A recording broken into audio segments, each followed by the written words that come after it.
I didn't realize right away that something was wrong. That night started out ordinary, almost routine. The heat was unbearable, the windows were wide open, the fan was humming like an old refrigerator, and a sticky, suffocating air filled the apartment, too thick to breathe, too heavy to sleep.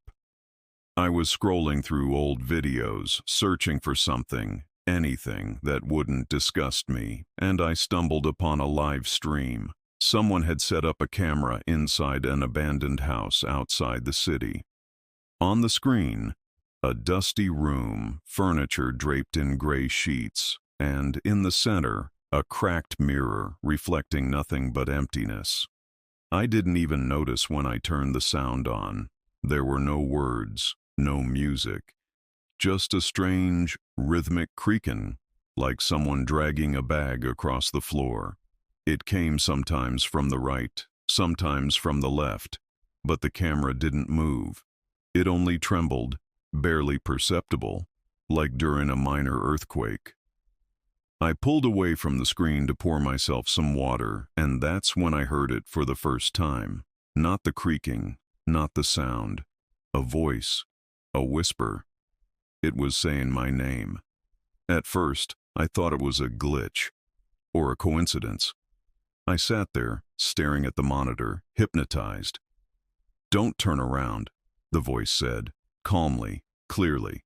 I flinched, jerked my head. No one was there.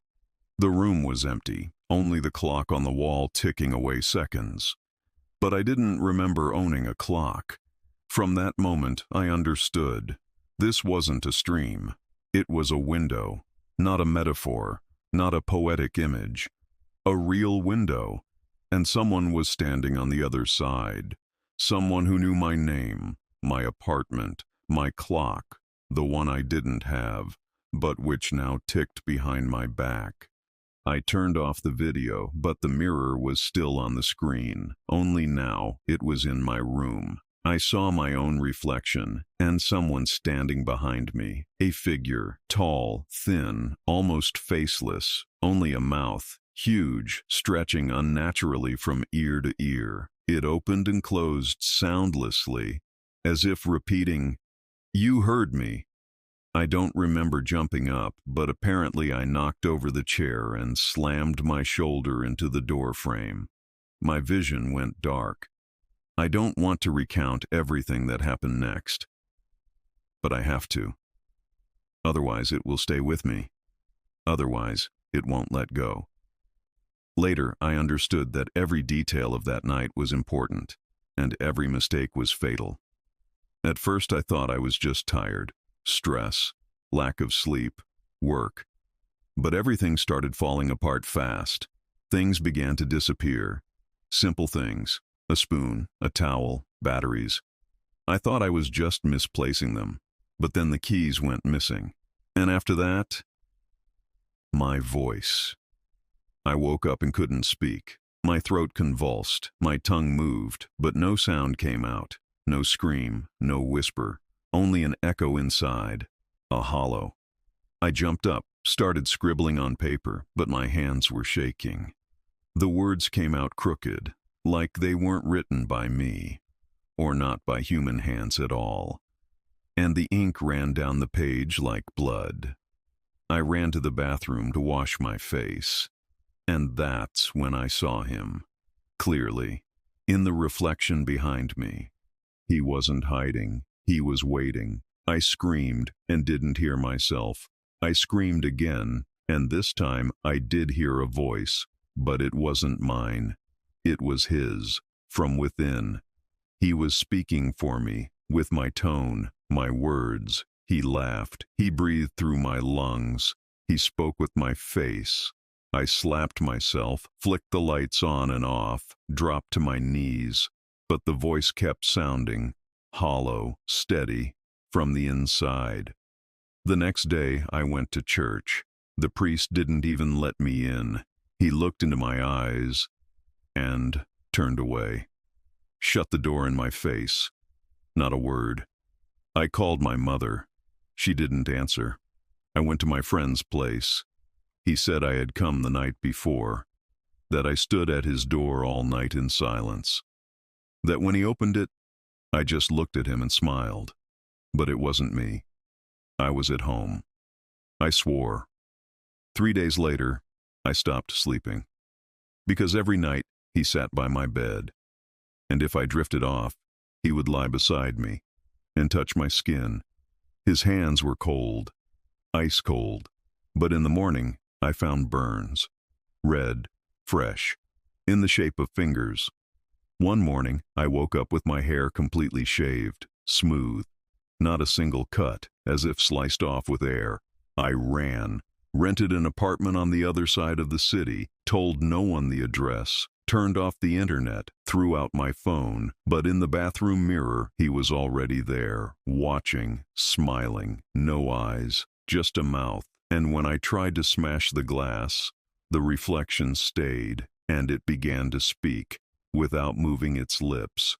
He said, "You let me in. You called me. Now you are me." I started seeing him, not just in the mirror, in the TV screen, in the dark monitor, in the drops of water, in the pupils of strangers. He was everywhere, inside, scratching from the inside, and every time I blinked, he came closer. One night, I heard the front door open, even though I was alone.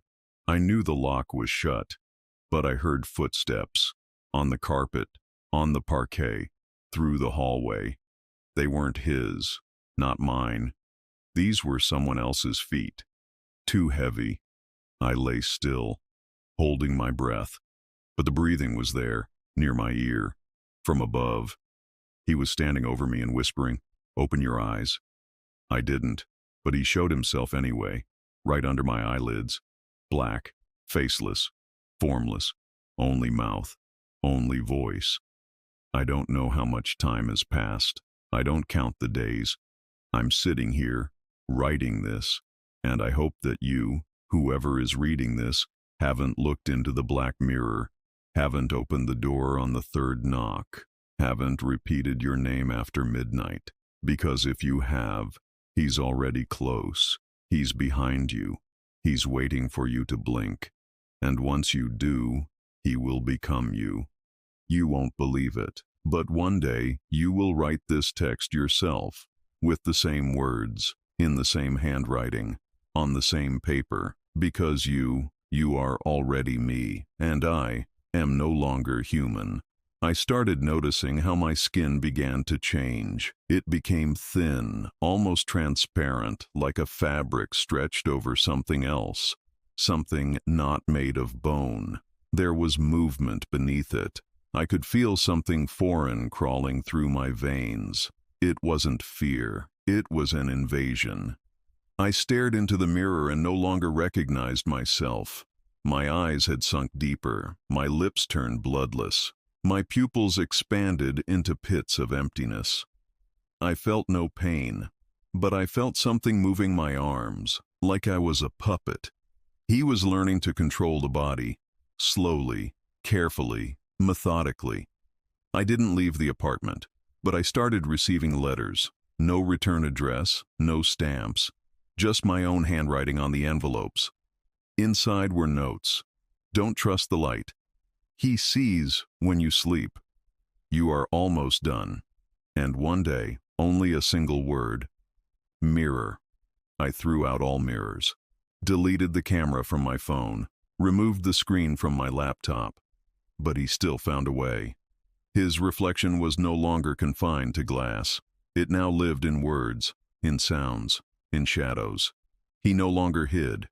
He spoke freely, not in language, in sensation. I tried to escape, bought a ticket, packed my things. But the trip failed. On the way to the metro, I saw a man. His face, identical to mine. But he was walking toward me, slowly, looking straight into my eyes. And people, they didn't see him. He passed through them like smoke. And when he came up close, he vanished, dissolved. I stood there, frozen, and realized you can't run from him. That night he came into my dream, not as a ghost, but as me. He sat across from me, smiling, took a knife and sliced open his cheek, and I felt my skin tearing. He breathed, and I suffocated. He cried, and my eyes filled with blood. He whispered, "You don't even know who you were before me," and disappeared. I woke up in a puddle of water. The tap was running, though I hadn't touched it. On the floor, barefoot prints, leading from the bathroom to my bed, and stopping right in front of me. I stopped eating. Food had no taste. Water was bitter. The air, warm, like someone else's breath. Sometimes I heard the door creak open on its own. I knew it was him coming in. He was studying, breathing beside me, preparing, waiting for the right moment. Then came the recordings. On an old phone I kept switched off. Every morning I found new audio files, and on them, my voice. But I didn't remember saying anything. He was reading lists, names, words, some in Latin, some in languages that don't exist, sometimes just laughing, but that laugh made the blood freeze in my veins. I went to a psychologist. He listened, was silent for a while, then said I wasn't the first. He said it calmly, like a doctor, but there was fear in his eyes. He handed me a piece of paper, a list of names, 11 of them. I recognized 3. One, an old neighbor. Another, a professor I hadn't seen in years. The third, me. At the bottom, a note. He comes for those who looked. The psychologist stopped answering his phone. His office was locked. That evening, the news reported he had vanished. Last seen entering an elevator with someone the security cameras never recorded. I feel my memory slipping. Words mix together. I write them down, trying to hold on. But sometimes I find notes I don't remember writing. The handwriting, mine. But the message, foreign. One read, "When he becomes you, you must find another. You're not supposed to watch, but you will, because you already feel him. He's near, he copies, he learns, and soon you won't be able to say who you are." I tried to burn the house down, but it wouldn't catch fire. Matches went out. Lighter broke. Gas line was dead. He wouldn't let me. He's not done. I'm his vessel, his shell. I don't know how much longer I can keep writing. My hands are trembling, but he's smiling. He's pleased. He's almost ready. Soon he'll speak with your voice, through your skin, through your eyes. If you're reading this, you're next. Don't write. Don't answer. Don't think.